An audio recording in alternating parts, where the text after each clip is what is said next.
of Kentucky. Senator Paul, always good to have you on, sir. Thanks. You said yesterday this is a smoking gun, the Susan Rice story. You called it an enormous deal. Why do you disagree with Bill Press?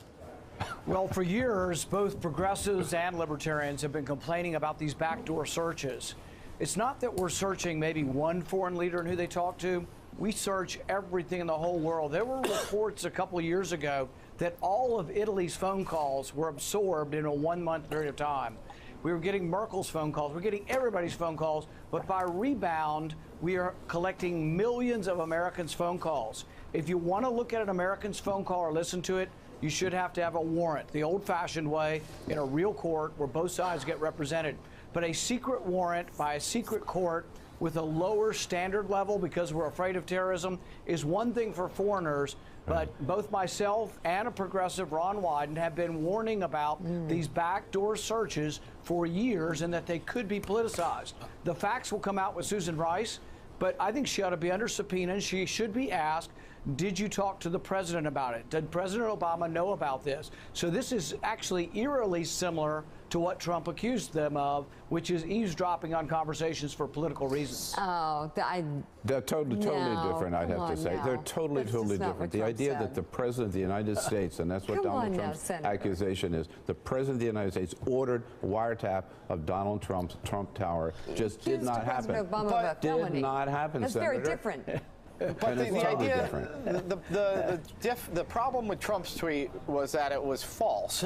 But what we have now is a story that seems to be true, which is, and again, what Senator Paul is saying is, they have the ability. If you have any contact with overseas, if somebody you don't even know they're overseas contacts you, that our government has that ability to come after us is chilling precisely because it can be used for political purposes. And when Bill is saying, oh, the National Security Advisor is not political. It's somebody who serves at the pleasure of the president. And we know Susan Rice. We know her history. We know that, she spun us into the Libya war. In my memory, people who lied us into wars are not looked on as these apolitical, intelligence assets. This is a scary thing that's happening. Yeah, if I may.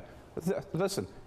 The Secretary of State serves at the pleasure of the President. The Defense Secretary serves. The FBI Director serves at the pleasure of the President. And we call them political appointees, political That does hires. not make them political animals, which but I'm distinguishing from career intelligence She was not people. a political operative. The other thing I'd like to point out to Senator Paul is, again, they were not spying on these Americans. I've got a problem with all of that blanket NSA spying, too. They were listening to conversations by foreign nationals, of foreign adversaries from Russia who are in this country. We spy on them, they spy on us. That's the way it works. And in those conversations, they picked up all these Trump people that were talking to them. Senator Paul?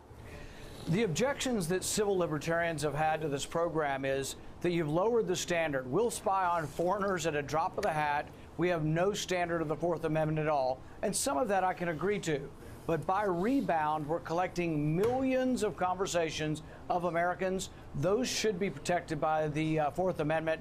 And frankly, I think Bill sounds a little bit more like apologist for the Democrats here than he does about someone who's concerned about the Fourth Amendment and Americans' privacy. Senator, you did call this a smoking gun, which says that you believe this proves some sort of collusion, perhaps, between the Trump campaign and Russia. What do you believe it's a smoking gun for? The smoking gun is that President Trump said that he was wiretapped. We don't have wires in our phones anymore. Nobody actually literally taps a wire. They might on occasion, but for the most part, we use the term wiretapping to mean eavesdropping.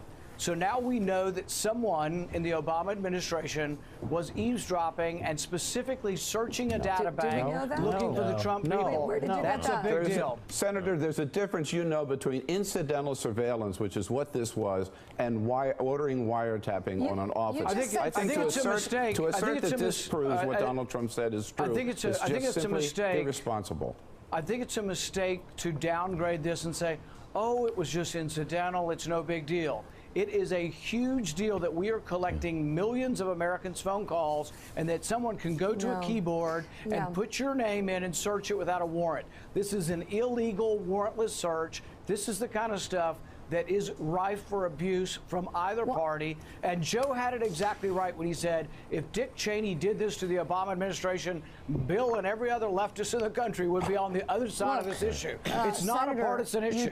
But you know what? It's very, very different thing to say someone in the Obama administration was surveilling, was listening to specific conversations. We just simply don't know that. Well, here's the thing: is you can order the specific, listening device, or you can say, you know what, we already have it, and it's this amazing reverse targeting, and we have millions of people in a database, and I can be Susan Rice and go down and type Donald Trump or General Flynn into a database, and boom, up comes all this information. Happened? Is that not the same as ordering the surveillance? They know it exists. Look, every business, every international businessman or woman who talks overseas is in that database. Do we want political officials to be able to type in the name of Bill Gates and find out they have a deal going on in Europe? But those names are we do supposed to not be want that masked. to happen. That's the point. I believe Susan Rice abused this system, and she did it for political purposes. She needs to be brought in and questioned Okay, you under oath. believe that, but none of us here, including Senator, with all due respect, know that.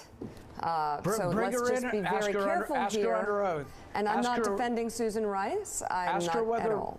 ask her whether President Obama ordered this or whether he knew about it. That is a big deal if the outgoing administration was actually literally sifting through things, and part of his administration already said we were going to scatter, we were going to get as much information, we were going to scatter it out there publicly to try to harm the Trump administration.